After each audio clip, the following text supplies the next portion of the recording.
In the Age of Empires, few symbols carried such silent grandeur as the Austro-Hungarian army. It was not merely a military force, it was the living emblem of order, discipline, and devotion to a world balanced between elegance and decay. They called it the Army of Many Tongues, for within its ranks stood men from all corners of the empire: Czechs, Hungarians, Poles, Croats, Ukrainians, Italians, and Austrians. Different languages, but one rhythm, the drumbeat of duty beneath the double-headed eagle. Every morning, the parade ground awoke like a clockwork ritual. The soldiers lined up in perfect rows, boots shining, rifles gleaming in the pale light of dawn. Commanders' voices cut through the cold air, echoing against the walls of the barracks, precise, firm, absolute. To march was not just to move, it was to affirm existence within the empire's perfect geometry. Each step was obedience, each salute a prayer to hierarchy. The uniforms themselves were a language: dark blue and deep green for infantry, sky blue and silver for the cavalry, crimson for the hussars, proud riders of the imperial imagination. Each regiment carried its own history, its own soul, stitched into the fabric of its colors. Sabers curved like poetry, rifles polished like mirrors, boots echoing on cobblestone streets of Vienna, Budapest, Lemberg.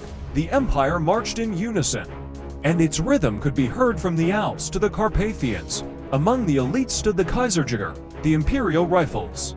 Masters of the mountains, they moved silently through mist and rock, trained to strike unseen. Disciplined as shadows, their eyes measured distance like theodolites. Their rifles, extensions of their will, they fought not for conquest, but for perfection of the craft, for the art of precision. Then came the cavalry, proud, theatrical, eternal. The hussars, draped in braids and fur, were the poetry of movement. They galloped through parades as if time itself bowed before their discipline. And behind them, the uhlans, lancers in shining helmets, reminders of a chivalry that refused to die. In contrast stood the infantry, the empire's heart, men of soil and sweat, from Moravia and Galicia, who bore the empire's burdens on their shoulders. They were the silent multitude, marching in endless columns, singing old songs in forgotten dialects. Their rifles were old, their pay meager, but their pride untouchable, for each knew he wore the uniform of Franz Joseph himself. The artillery stood apart, patient, mathematical, merciless. Cannon by cannon, they spoke the empire's authority. Each battery was a cathedral of calculation, each shot a sermon in precision. The soldiers knew that a well-aimed shell was as elegant as a well-conducted symphony. And above them all the officers, men of breeding and bearing, trained from youth to believe in discipline as destiny. They dined in mess halls adorned with portraits of emperors and victories long past. Their swords were symbols of continuity, a promise that even in decline, form would prevail over chaos. To command, for them, was an art; to die, an honor. But beneath the perfection, cracks had begun to show. Languages collided, loyalties wavered, and the empire, vast and weary, began to tremble under its own grandeur. The drums still beat, but now they echoed uncertainty. In the barracks, men whispered about home, about nations, about futures that did not include the emperor. Still, the soldiers marched. Not because they believed, but because they remembered. The habit of duty is harder to break than the empire itself.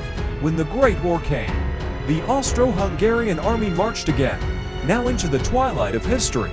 Its banners were raised, its bands played waltzes even as the world burned.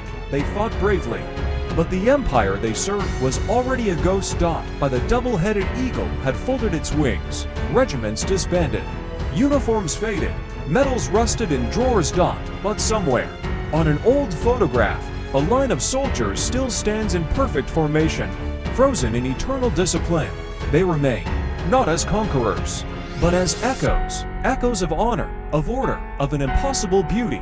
The Austro-Hungarian army, a world where obedience was poetry, and duty, a kind of faith. In the silence that followed the empire's fall, one could almost still hear them, the boots, the drums, the whisper of sabers, a reminder that even in the ruin of history, discipline leaves behind its music.